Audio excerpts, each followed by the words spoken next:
Debt settlement is one of the most talked about strategies for handling serious debt, but it's also one of the most misunderstood. In this module, we'll explain what debt settlement is, how it works, who it's for, and the important legal considerations, especially the rules that vary from state to state. What is debt settlement? Debt settlement is a process in which a creditor agrees to accept less than the full amount owed as final payment on a debt.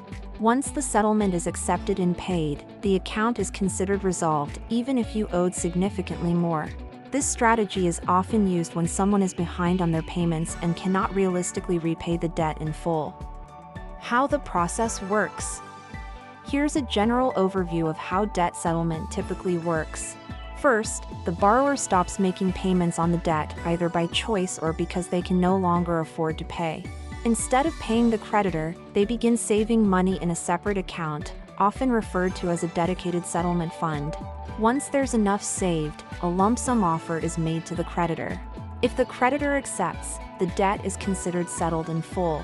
This process can be managed by the borrower directly, through a licensed attorney, or with the help of a debt settlement company. State-specific disclaimer. Important, debt settlement is not legally available in the same way in all states.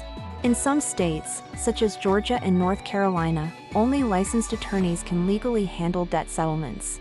Other states, like Connecticut, Illinois, and New York, require companies to be licensed or registered, and may place limits on fees or advertising. Always check your state's laws before signing a contract or working with a provider. How the process works. Debt settlement is not for everyone.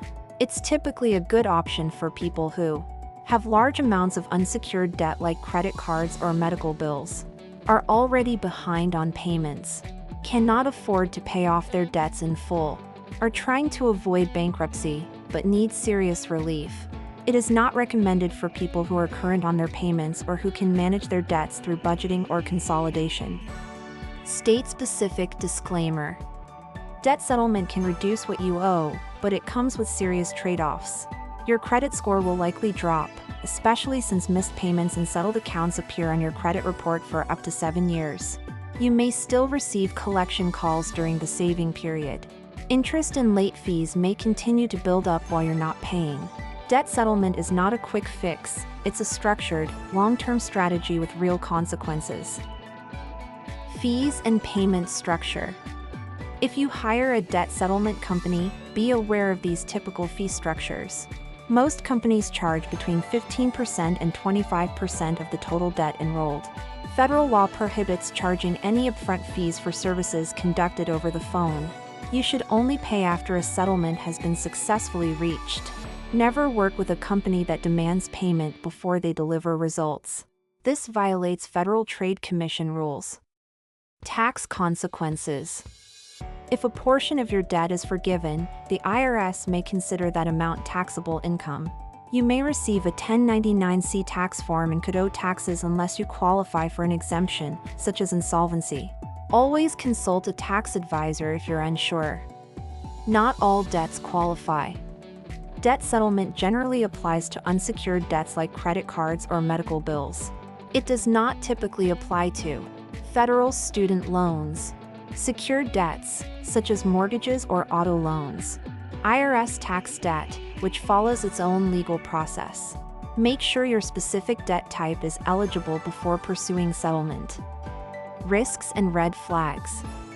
When considering debt settlement, be cautious of companies that guarantee results or say they can eliminate all your debt, services that charge upfront fees, claims that settlement will fix your credit score, a lack of transparency around fees or legal requirements. Do your due diligence. If it sounds too good to be true, it probably is. If a portion of your debt is forgiven, the IRS may consider that amount taxable income. You may receive a 1099-C tax form and could owe taxes unless you qualify for an exemption, such as insolvency. Always consult a tax advisor if you're unsure. Before pursuing debt settlement, research your state's regulations. Verify that any company or attorney is licensed to operate in your state. Get everything in writing. Consult a financial advisor or consumer law attorney if you're unsure.